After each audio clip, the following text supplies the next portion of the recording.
학교 가는 날 아침마다 배가 아프대요. 그런데 학교를 안 가는 주말이나 방학에는 배 아프다는 얘기를 안 하고 멀쩡하대요. 이런 말 혹시 많이 해보셨나요? 그동안 아이들이 학교 가기 전에, 학원 가기 전에 배 아프다고 하면 꾀병이라고 생각하신 분들 아마 많으실 거예요. 그런데 이 영상 보시면 아마 조금 마음이 무거워질 수 있습니다.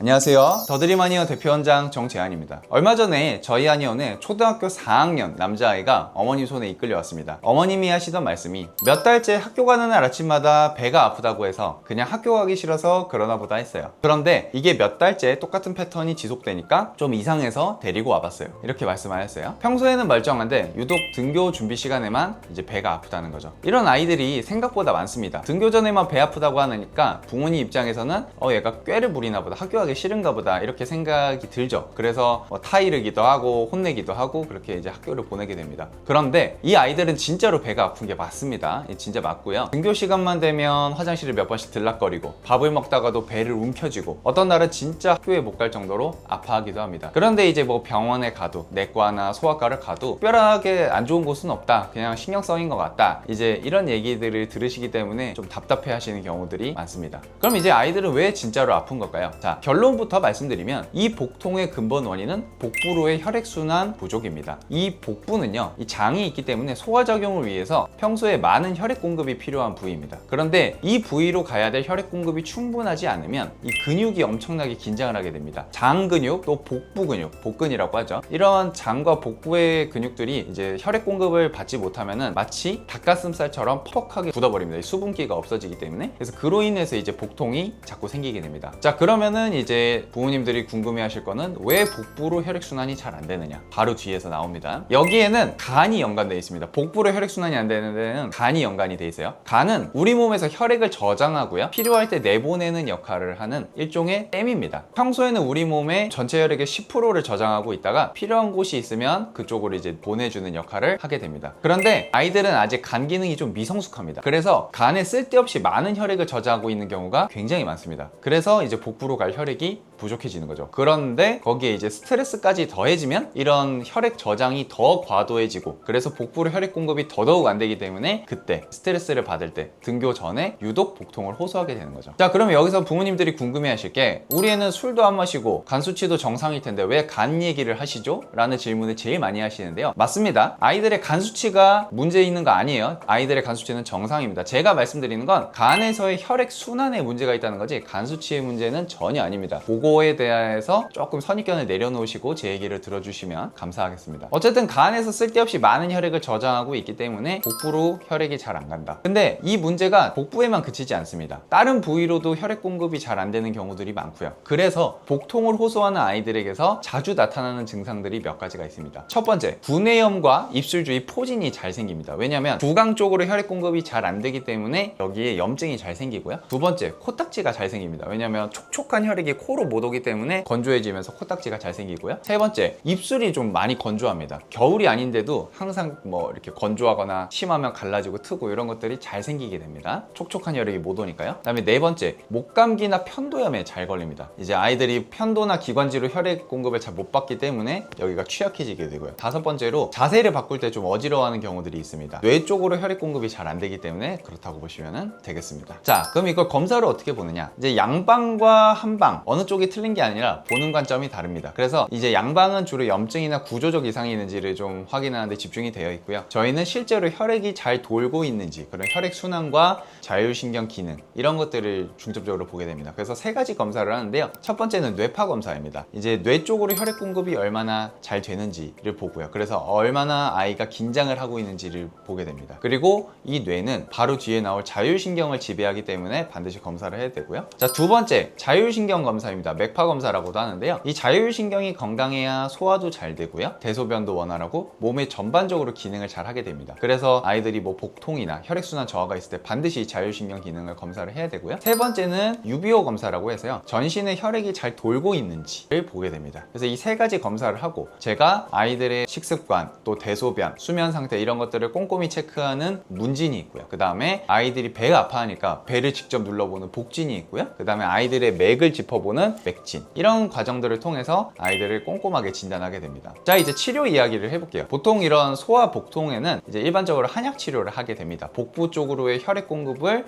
확 늘려주는 그런 한약 치료를 하게 됩니다. 그래서 아까 그 초등학교 4학년 남자아이 같은 경우에는 한약 치료 한 달 정도 지나면서부터 복통이 눈에 띄게 줄었고요. 한 3개월째에는 거의 복통이 없을 정도로 매우 많이 좋아졌습니다. 나중에는 이제 좀 뭐 성장 한약으로도 대체하기도 했고요. 부모님도 굉장히 만족하셨고 아이도 이제 배 안 아파서 굉장히 좋아하셨습니다. 그래서 이런 복통의 이제 치료에는 한약 치료를 한 최소 3개월 정도를 권유드리고요. 그래서 복부 쪽으로 혈액 공급을 늘려주는데, 만약에 이제 혈액 공급에만 문제가 있지 않고 혈액이 모자란 빈혈이 있다면 그때는 좀 녹용을 더하는 걸 권유드립니다. 이런 거는 이제 오시면은 제가 설명드리고 선택은 환자분들이 편하게 하시면 되겠습니다. 저희 한의원은 한약 치료할 때 3가지 원칙을 지킵니다. 첫 번째, 15일 단위로 조제를 합니다. 15일 단위로 보내고요. 그 다음에 아이의 상태를 이제 부모님과 함께 체크해요. 카톡이나 전화로 체크를 하고, 오시면 제일 좋죠. 어쨌든 체크한 다음에 다음 한약을 조제해서 보내게 됩니다. 두 번째, 모든 한약은 원내에서 직접 조제하고 탕전을 하게 됩니다. 그 다음에 세 번째, GMP 인증을 받은 약재만 사용해서 간 수치 오르거나 몸에 무리가 갈 일 없으니까 걱정 안 하셔도 됩니다. 자, 이제 좀 많이 물어보시는 질문들 한번 해볼게요. 치료하면 재발하지 않나요? 복부로 혈액순환이 잘 되는 시스템 자체를 한약으로 구축해 나가기 때문에 제대로 치료가 끝나면은 재발할 일은 거의 없다고 보시면 됩니다. 물론 아이가 뭐 이제 잠을 굉장히 안 자거나 스트레스에 많이 노출이 된다 이러면은 좀 다시